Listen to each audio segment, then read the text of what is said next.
Baik, Assalamualaikum warahmatullahi wabarakatuh. Jumpa kembali dengan saya Bapak Ibu Rosliani Nasution, Widya Iswara, Balai Diklat Keagamaan Medan. Lanjutan materi kita adalah yang berhubungan dengan Diklat Teknis Pengelolaan Penilaian Hasil Pembelajaran Guru MTS Kementerian Agama Provinsi Sumatera Utara, yaitu tentang penilaian sikap. Kegiatan untuk penilaian yang pertama yang kita lakukan adalah penilaian sikap. Kemudian penilaian sikap ini kita perhatikan adalah untuk memfasilitasi tumbuhnya sikap peserta didik sesuai dengan butir sikap pada KI 1 dan KI 2. Kemudian teknik penilaian sikap adalah teknik observasi dan teknik lain. Teknik observasi ini dengan menggunakan lembar observasi dan buku jurnal, kemudian teknik lain, itu ada dengan penilaian diri, penilaian antar teman, dan dapat juga dilakukan dengan dalam pembentukan karakter. Bapak Ibu, pengelolaan penilaian hasil pembelajaran itu, yang pertama sekali harus kita perhatikan adalah penilaian sikap, kemudian nanti ada penilaian pengetahuan, kemudian ada penilaian keterampilan.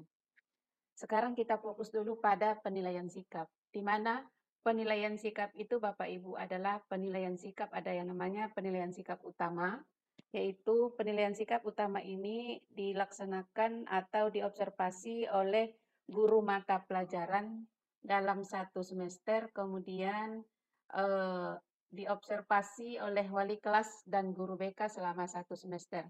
Sementara untuk penunjang itu penilaian antar teman dan penilaian diri. Untuk observasi, dengan menggunakan lembar observasi mengamati sikap spiritual dan sikap sosial yang tercantum dalam IPK pada KD, MAPEL, PABD, dan PKN atau Pendidikan Agama dan Budi Pekerti untuk sekolah umum dan untuk agama dan PKN untuk di MTS Bapak Ibu. Kemudian kita perhatikan lembar observasi itu lembar observasi tertutup. Kemudian lembar observasi terbuka, ada perbedaannya, kita lihat contohnya. Ini adalah observasi tertutup, di mana butir soal yang kita buat sebagai observasi sudah tersedia hanya dengan mencantumkan pada kolom itu ada kolom ya atau tidak, dan hanya dilaksanakan dengan ngasih centang atau checklist. Sementara untuk terbuka, ini kita ambil contohnya Bapak Ibu, bagi Bapak Ibu membuat catatan ada kejadian-kejadian pada peserta didik kita, kita harus cantumkan tanggal berapa, kemudian nama peserta didiknya siapa, kemudian catatan perilakunya, kemudian butir sikapnya apa, kemudian tindak lanjutnya. Jadi di observasi terbuka ini kita perhatikan yang harus kita catatkan di sini adalah yang merupakan perkembangan sikap yang kurang baik dan yang sangat baik. Observasi terbuka itu lebih kita kenal dengan jurnal. Untuk observasi terbuka secara eh, rinci, di mana kita di situ mencatat perilaku yang ekstrim dan bukan hanya dilihat langsung oleh pendidik atau BK, tapi juga berasal dari sumber informasi yang valid yang dapat kita terima sebagai sumbernya. Perilaku yang dicatat dalam jurnal adalah perilaku peserta didik yang muncul secara alami dalam satu semester. Catatan yang baik dan yang kurang baik yang berkaitan dengan butir sikap yang terdapat di dalam aspek spiritual dan sosial, itu setiap kejadian itu harus dicatat, kemudian setiap kejadian-kejadian yang baik dan yang kurang baik itu harus kita buat deskripsi perilaku dan waktu kapan teramati perilaku tersebut. Seperti kita perhatikan di slide, perhatikan dalam melaksanakan observasi jurnal penilaian sikap itu oleh wali kelas, BK, kemudian guru bidang studi, periodenya per satu semester Bapak Ibu, kemudian wali kelas memiliki satu jurnal untuk semua siswa yang menjadi tanggung jawabnya. Tapi dalam setiap guru mapel memiliki satu jurnal untuk setiap kelas yang diajarkannya. Jadi sekiranya Bapak Ibu memiliki eh, kelas yang Ibu masuk adalah 4 kelas, berarti sudah ada jurnal Ibu 4. Baik, kita lanjut Bapak Ibu. Setiap guru mapel memiliki satu jurnal untuk setiap kelas yang diajarnya. Kemudian BK memiliki satu jurnal untuk setiap kelas yang menjadi bimbingannya. Jadi berbeda Bapak Ibu antara guru mapel dengan guru BK.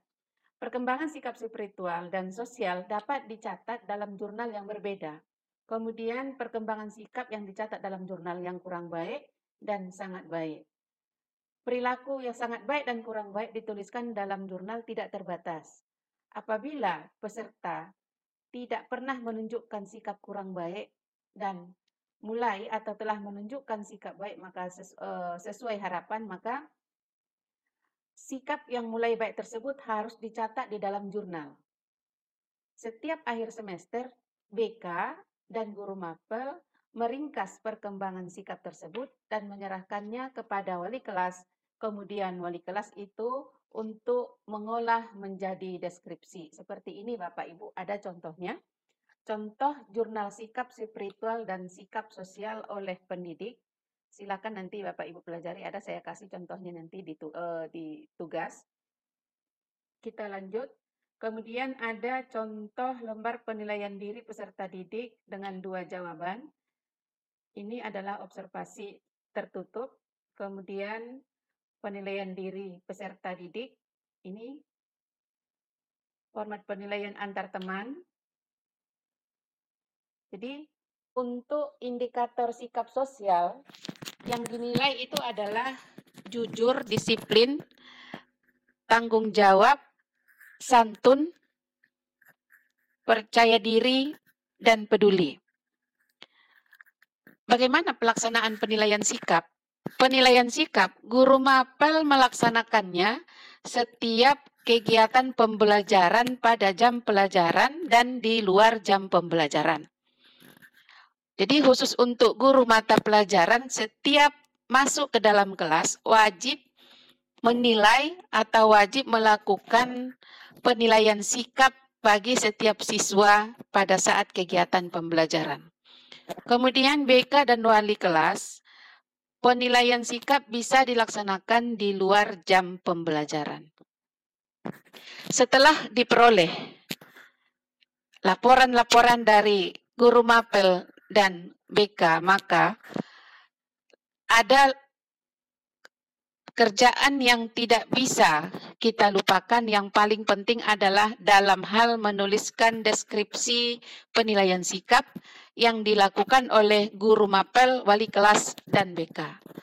Langkah-langkah yang harus kita lakukan, pertama sekali mengelompokkan catatan penilaian sikap spiritual dan sikap sosial. Kenapa? Ada kalanya jurnal Bapak Ibu atau jurnal guru mapel itu dibuat dalam satu form, maka harus dipilah mana sikap spiritual, mana sikap sosial. Kemudian membuat rumusan deskripsi singkat berdasarkan jurnal setiap peserta didik. Wali kelas berhak mengumpulkan deskripsi singkat dari BK dan guru mapel dan menyimpulkan deskripsi singkat hasil capaian sikap spiritual dan sikap sosial setiap peserta didik, kemudian membuat laporan hasil penilaian sikap dalam bentuk predikat dan deskripsi. Bapak Ibu yang saya muliakan, Bapak Ibu yang saya hormati, untuk penilaian sikap ada rumusan predikat dan deskripsi penilaian sikap. Setelah kita buat kalimat-kalimat yang termasuk di dalam predikat dan deskripsi, maka kalimat yang kita gunakan itu adalah kalimat-kalimat yang memotivasi, dan pilihlah kata-kata yang bernada positif. Hindari frasa yang bermakna kontras, seperti kalau kita membuat deskripsinya harus kita perhatikan kata-katanya, misalnya titik-titik tetapi masih perlu, sudah baik tetapi masih perlu peningkatan, atau belum bisa namun masih perlu bimbingan. Itu adalah contoh yang tidak memotivasi.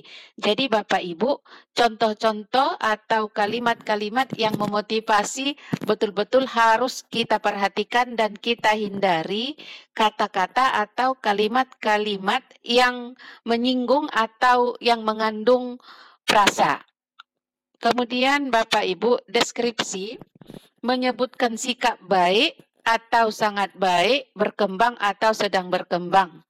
Seperti contoh, di sini kita perhatikan kalau sangat baik, predikatnya, deskripsinya selalu bersyukur, selalu berdoa sebelum melakukan kegiatan dan toleran pada pemeluk agama yang berbeda, ketaatan beribadah sudah berkembang. Ini adalah merupakan deskripsi untuk sikap spiritual. Jangan kita buat di situ ketaatan beribadah kurang berkembang atau tidak berkembang. Artinya kita hindarilah deskripsi-deskripsi yang mengandung frasa. Kemudian sikap sosial Bapak Ibu sama halnya ya tetap kita perhatikan santun, peduli atau percaya diri, kejujuran, ya kedisiplinan dan tanggung jawab. Jadi bagaimana kita menuliskan deskripsinya Bapak Ibu? Kalau misalnya cukup santun, cukup peduli atau percaya diri atau kejujuran meningkat, kedisiplinan mulai berkembang dan tanggung jawab mulai meningkat. Seperti itu Bapak Ibu. Jadi untuk membuat deskripsi ini betul-betul kita perhatikan mana deskripsi yang tidak menyinggung atau mana kalimat-kalimat yang tidak menyinggung. Di sini harus kalimat-kalimat atau kata-kata yang memotivasi. Itu memang perlu kita perhatikan Bapak Ibu. Itu adalah hal yang terpenting di dalam penilaian sikap. Kemudian Bapak Ibu, bagaimana manfaat dan tindak lanjut?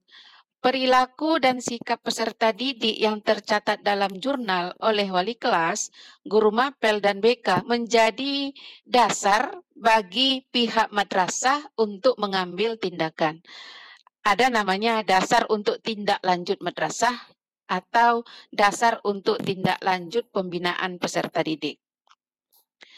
Itu yang pertama Bapak Ibu. Kemudian penilaian pengetahuan. Untuk penilaian pengetahuan saya rasa Bapak Ibu tidak lagi ragu atau tidak lagi tabu di dalam hal penilaian pengetahuan. Saya yakin dan percaya Bapak Ibu merupakan orang-orang intelek, orang-orang yang cerdas, orang-orang yang memang kompeten di dalam bidangnya masing-masing. Seperti halnya dimensi pengetahuan yang dinilai beserta contohnya menurut Anderson adalah pengetahuan faktual, kemudian ada pengetahuan konseptual, kemudian ada pengetahuan prosedural, kemudian ada pengetahuan metakognitif.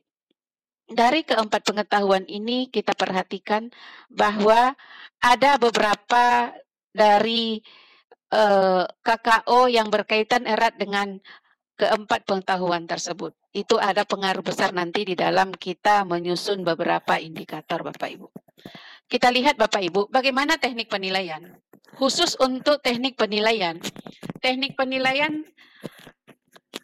yang berhubungan dengan teknik penilaian pengetahuan, tekniknya yang pertama adalah tes tertulis, kemudian tes lisan, kemudian penugasan. Tes tertulis bisa menjadi bentuknya atau instrumennya dalam bentuk pilihan ganda, kemudian bisa menjodohkan, kemudian isian atau uraian. Kemudian tes lisan bisa kuis dan tanya jawab, kemudian ada penugasan. Jadi Bapak Ibu, di antara ketiga ini yang selalu kita perhatikan adalah di dalam tes tertulis ini adalah merupakan tes yang betul-betul kita perhatikan bagaimana kita menuliskan butir-butir soal atau merupakan alat instrumen yang kita gunakan. Teknik penilaian itu Bapak Ibu seperti tadi ya, ada namanya benar salah, kemudian menjodohkan. Jadi ini harus kita perhatikan betul. Kemudian tanya jawab. Kemudian ada penugasan Bapak Ibu. Dari rincian dari teknik penilaian ini kita lihat bahwa tes tertulis, ini yang paling penting Bapak Ibu. Untuk tes tertulis satu bentuknya adalah pilihan ganda. Bapak Ibu, pilihan ganda memiliki option itu khusus untuk MTS harus memiliki optionnya 4. Kalau untuk MA Bapak Ibu optionnya 5. Kemudian ada distractor atau pengecoh mengikuti kaidah penulisan soal sesuai dengan indikator. Jadi Bapak Ibu, materinya yang diukur itu harus sesuai dengan UKRK, yaitu urgensi, keberlanjutan, relevansi, dan keterpakaian. Untuk pilihan ganda, yang dimaksud dengan UKRK Bapak Ibu, urgensi. Bagaimana KD, indikator, atau materi yang secara teoritis mutlak harus dikuasai oleh siswa. Sedangkan kontinuitas, KD atau indikator atau materi lanjutan yang merupakan pendalaman materi sebelumnya. Jadi di sini harus merupakan materi yang kita sampaikan adalah materi yang berkesinambungan. Kemudian relevansi yang diperlukan untuk mempelajari dalam bidang studi lain. Jadi ada relevansinya atau ada keterkaitannya dengan bidang studi yang lain. Kemudian keterpakaian memiliki nilai terapan tinggi dalam kehidupan sehari-hari. Jadi Bapak Ibu, untuk butir soal itu kita usahakan memiliki nilai terapan dalam kehidupan sehari-hari atau yang menyinggung dalam kehidupan sehari-hari. Untuk soal kita perhatikan ada konstruksi. Pokok soal dirumuskan dengan singkat, jelas, dan tegas. Pokok soal tidak memberi petunjuk kunci jawaban. Pokok soal tidak menggunakan pernyataan negatif ganda. Rumusan pokok soal dan pilihan jawaban merupakan pernyataan yang diperlukan saja. Mengandung komponen ABCD. Maksudnya Bapak Ibu, ABCD yaitu Audience, Behavior, Conditional Degree. Nanti Bapak Ibu di sini nanti tidak saya cantumkan, nanti saya akan bagi nanti bagaimana penyusunan soal berdasarkan kaidah penulisan soal dan apa maksud dari ABCD ini nanti ada saya kasih contohnya. Kemudian mengandung stimulus Bapak Ibu. Dalam setiap penulisan soal kita harus kita membuat soal itu harus mengandung stimulus, harus memiliki rangsangan. Kemudian panjang rumusan pilihan relatif sama. Butir soal tidak tergantung pada kunci jawaban sebelumnya. Bagaimana dengan bahasanya? Menggunakan kaidah bahasa yang benar dan baku, menggunakan bahasa yang komunikatif, pilihan jawaban tidak mengulang, kelompok kata yang sama, tidak menggunakan bahasa baku setempat. Soal yang dibuat mengandung 4C dan HOT sesuai dengan karakter kurikulum 2013. Saya perjelas kembali Bapak Ibu, maksudnya 4C di sini untuk pengintegrasian, saya ulang, pengintegrasian pembelajaran era milenial mengandung 4C. Maksudnya, kita ajak peserta didik kita supaya bisa berkolaborasi, supaya bisa berkomunikasi, kemudian kreatif, kemudian kritik. Sehingga nanti akan menjadi peserta didik yang memiliki pola pikir pola pikir yang kritik, kemudian pola pikir yang memiliki kemampuan berpikir tingkat tinggi karena tuntutan sesuai dengan karakter kurikulum 2013 Bapak Ibu. Kemudian Bapak Ibu, bagaimana yang tes yang kedua, uraian atau esai? Untuk tes tertulis dikembangkan dan disiapkan dengan langkah-langkah, memeriksa KD, dan indikatornya perlu ditingkatkan indikatornya. Artinya Bapak Ibu begini, setelah Ibu periksa KD, setelah Bapak periksa KD, dan indikatornya sudah dibuat, KKO yang ada pada indikator bisa atau boleh Bapak Ibu tingkatkan KKO-nya pada indikator soal. Jadi tidak mesti KKO yang di IPK itu harus kita buat di indikator soal. Boleh kita tingkatkan. Kemudian menetapkan tujuan penilaian. Kemudian menyusun kisi-kisi soal. Ini nanti Bapak Ibu tugas kita menyusun kisi-kisi soal, kemudian menulis soal berdasarkan kisi-kisi soal dan kaidah penulisan soal. Kemudian harus menyusun pedoman penskoran. Kemudian ada tes lisan dan ada penugasan. Formnya kisi-kisi soal seperti ini Bapak Ibu, saya sudah ada nanti buat LK-nya di Word ya. Kemudian Bapak Ibu dalam menuliskan soal, Bapak Ibu harus buat di kartu soal mengacu kepada panduan penulisan soal HOTS yang dituntut pengintegrasian atau karakter kurikulum 2013. Jadi di sini kartu soal pilihan ganda ada identitasnya, kemudian akan kelihatan KD-nya KD berapa, kemudian indikatornya, dan yang paling penting, Bapak Ibu harus perhatikan level kognitif berapa. Jika Bapak Ibu merupakan butir soal yang memang soal HOTS, maka level kognitif yang dipakai adalah level kognitif mulai dari C4 sampai C6. Kenapa Bapak Ibu? C1, C2 adalah level kognitif LOTS, C3 adalah level kognitif MOTS, dan C4 sampai C6 level kognitif HOTS. Jadi seperti ini model kartu soalnya. Bapak Ibu nanti di sini nanti Bapak Ibu tuliskan soalnya, butir soalnya di sini. Ini kartu soal pilihan ganda. Pilihan ganda ini nanti bisa nomor kartu soalnya bisa Ibu tambahkan di sini. Kemudian kunci jawabannya langsung Ibu buat, kemudian Bapak Ibu buat. Kemudian keterangannya apa? Keterangannya di sini adalah HOTS. Kenapa HOTS? Ya. Kalau dikatakan dia HOTS memiliki level kognitif berapa? Misalnya mempunyai level kognitif C4 atau C5 atau C6. Oke, Bapak Ibu, kita lanjut. Untuk uraian sama dengan pilihan ganda, bedanya adalah di penskoran. Di sini ada pedoman penskoran untuk uraian. Di sini harus jelas Bapak Ibu tuliskan kunci jawaban, kemudian berapa nilainya, kemudian di sini berapa totalnya. Supaya nanti mudah mencari skornya. Kemudian di sini kita lihat ada rubrik penskorannya Bapak Ibu. Skornya ada di kolom di sebelah kanan ya. Kemudian ada contoh kisi-kisi tugas ya, khusus untuk penilaian pengetahuan. Kemudian penskorannya ini. Ya. Oke Bapak Ibu. Untuk pelaksanaan penilaian kita lihat bagaimana Bapak Ibu melaksanakan penilaian. Contoh yang saya buat di slide Bapak Ibu, contoh penilaian pengetahuan dalam satu semester. Bapak Ibu, kita perhatikan di sini ada KD 3.1, KD 3.2. Boleh kita laksanakan KD 3.1, KD 3.2, kita laksanakan penilaian harian pertama.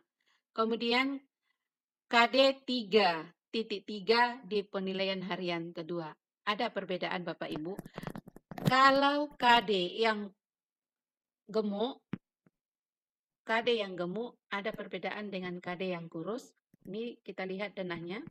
Ada perbedaannya nanti. Kalau KD yang kurus tidak mesti setelah selesai kita pembelajaran KD yang bersangkutan langsung melaksanakan penilaian harian, tetapi bisa jadi karena nilai KD kurus itu ada 31 dan 32 misalnya Bapak Ibu di sini.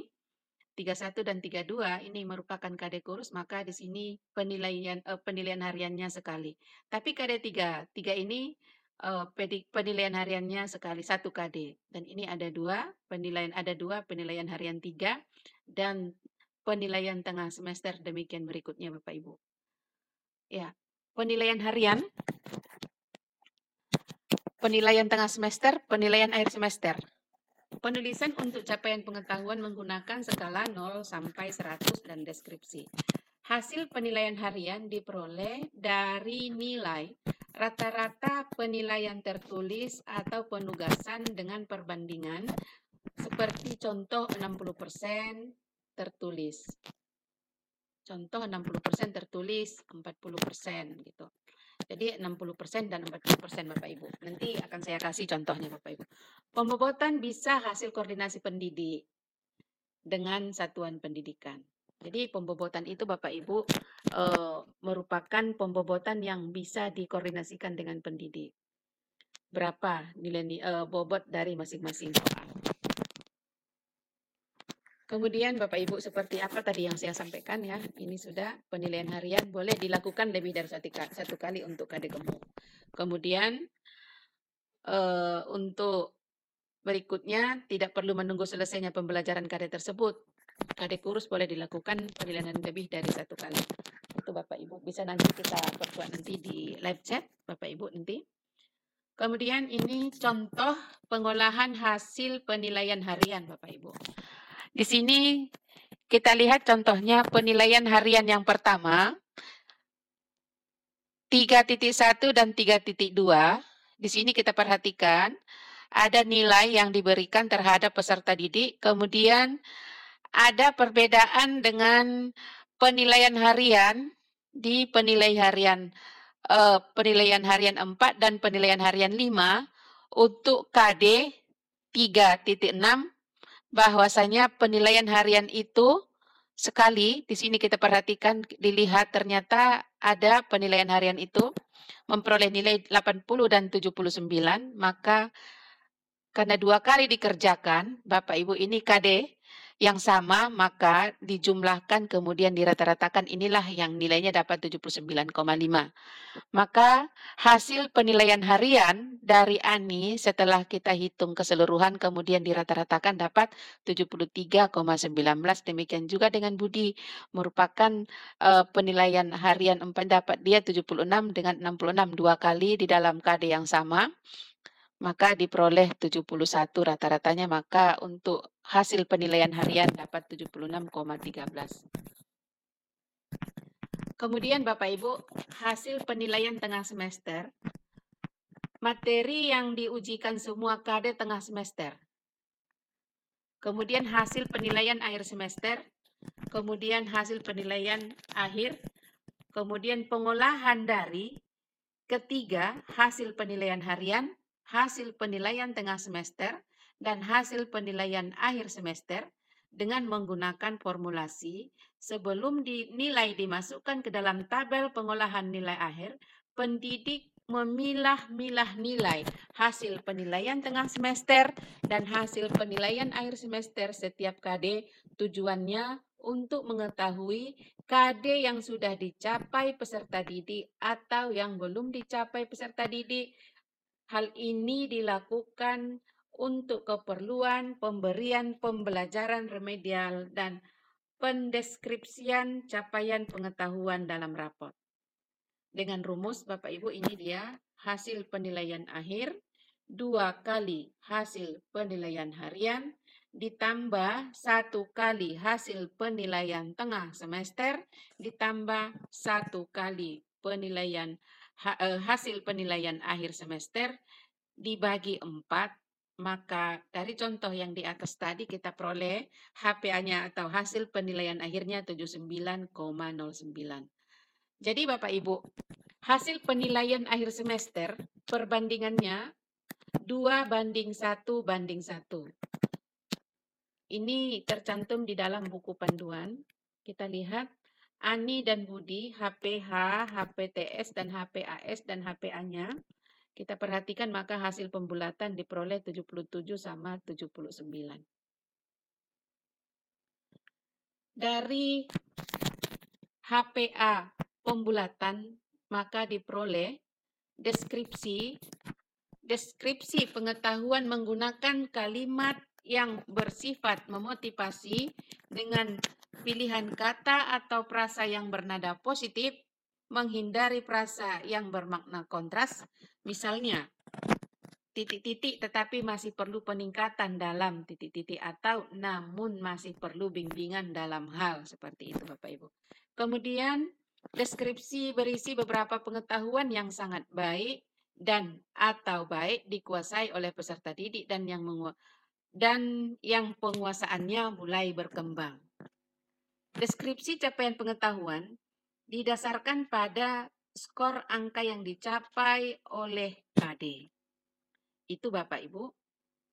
Contoh deskripsi capaian pengetahuan dalam rapot. Misalkan batas ketuntasan suatu mata pelajaran oleh satuan pendidikan 70, nilai hasil penilaian akhir ANI pada tabel 319 di atas tadi, nilai rapotnya 79. Tersebut sudah melampaui KKM. Karena KKM-nya 70. Untuk mendeskripsikan capaian pengetahuan dalam rapot, pendidik perlu melihat kembali tabel 318 hasil penilaian akhir. Pada tabel 318 tampak bahwa nilai ANI yang sangat baik pada KD 3.8, nilainya 90. KD yang belum optimal di KD 32, yaitu nilainya 60. KD 3.4 nilai 68. KD 35 nilai 66 dan KD 37 nilai 67. Berdasarkan data tersebut, deskripsi capaian pengetahuan ANI pada rapot untuk mata pelajaran IPA kelas 7 adalah sebagai berikut. Memiliki kemampuan sangat baik dalam menganalisis terjadinya pencemaran lingkungan dan dampaknya bagi ekosistem. Kemampuan dalam mengklasifikasi makhluk hidup, menganalisis konsep, suhu, energi, dan menganalisis integrasi antara makhluk hidup dan lingkungan mulai berkembang. Jadi itu Bapak Ibu deskripsi yang kita ambil dari data atau nilai yang diperoleh. Kemudian Bapak Ibu yang ketiga adalah penilaian keterampilan. Penilaian keterampilan ada namanya keterampilan unjuk kerja atau praktek, kemudian ada proyek, praktek, kemudian ada produk, kemudian ada proyek, ada portofolio, dan ada teknik lain. Jadi ini adalah penilaian yang kita gunakan untuk penilaian keterampilan. Penilaian praktek, penilaian yang menuntut respon berupa keterampilan untuk melakukan sesuatu aktivitas sesuai dengan tuntutan kompetensi. Aspek yang dinilai apa Bapak Ibu? Kualitas proses mengerjakan keterampilan melakukan suatu tugas, menilai kemampuan mendemonstrasikan keterampilan.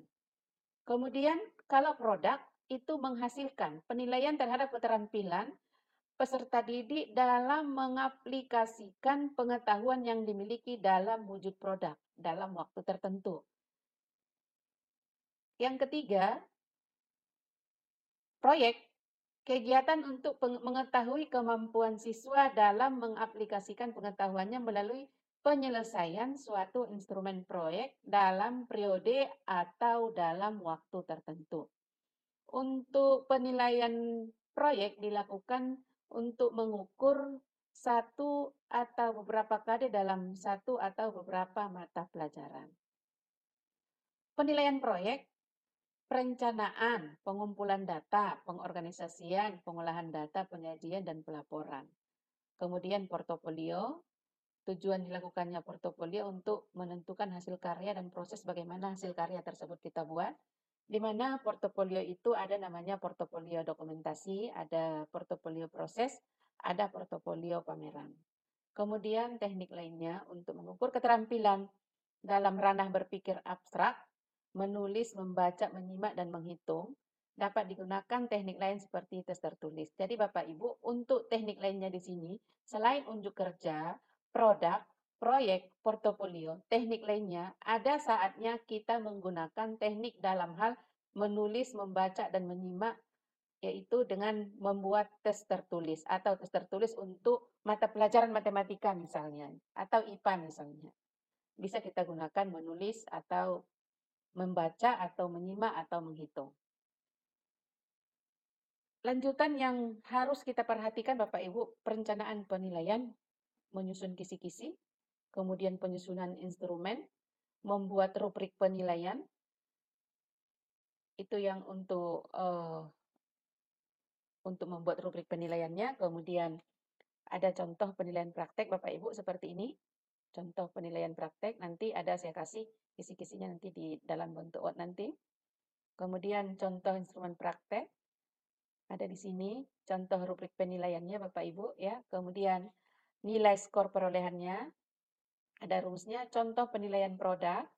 Di sini Bapak Ibu, contoh instrumen penilaian produk, rubrik penilaian produk, kemudian rumus yang kita pakai untuk mencarinya, contoh penilaian proyek, ini kisi-kisinya, contoh instrumen penilaian proyek, silakan Bapak Ibu amati nanti, rubrik penilaian proyek, kemudian ada rumusnya yang kita gunakan, ada pelaksanaan penilaian praktek produk dan proyek Bapak Ibu, ya. Kemudian pengolahan hasil penilaian. Pengolahan hasil penilaian ini nanti Bapak Ibu ada nanti dalam bentuk Excel nanti saya kasih pengolahan hasil penilaian yang akan kita gunakan untuk penilaian pengetahuan dan penilaian keterampilan. Ya, penilaian keterampilan seperti ini juga Bapak Ibu ada penilaian keterampilan dalam satu semester dapat digambarkan dengan skema berikut. Berbeda dengan pengetahuan tadi, Bapak Ibu silakan nanti kita amati kembali. Kemudian penilaian dalam satu semester, seperti ini formnya untuk penilaian keterampilan. Dan ada catatan-catatan tertentu dan rambu-rambu bagaimana rumusan deskripsinya. Saya rasa Bapak Ibu, karena ini masih dalam bentuk slide, nanti silakan Bapak Ibu analisa, silakan Bapak Ibu pahami, silakan Bapak Ibu cermati satu persatu slide yang sudah saya berikan. Nanti kita akan ada tanya jawab di sesi berikutnya di live chat atau di teleconference. Kita di situ nanti akan jawab satu persatu atau di situ nanti akan kita sharing atau di situ nanti kita diskusi supaya nanti apa yang kita harapkan Bapak Ibu paham betul bagaimana pengelolaan penilaian di dalam proses pembelajaran. Mohon maaf saya Bapak Ibu atas kesempatan kali ini banyak kesalahan, banyak kekurangan yang menurut Bapak Ibu kesalahan itu datangnya dari diri saya, kesalahan itu nanti akan saya perbaiki. Untuk saran dan tanggapannya nanti kita di live chat nanti, silakan Bapak Ibu, mohon maaf saya. Sekali lagi, saya ucapkan selamat menunaikan ibadah puasa pada bulan Ramadan ini yang penuh berkah ini. Mudah-mudahan kita diberi kesehatan, diberi keberkahan, dan diberi rezeki, diberi umur yang panjang. Mudah-mudahan jumpa lagi kita di puasa yang akan datang.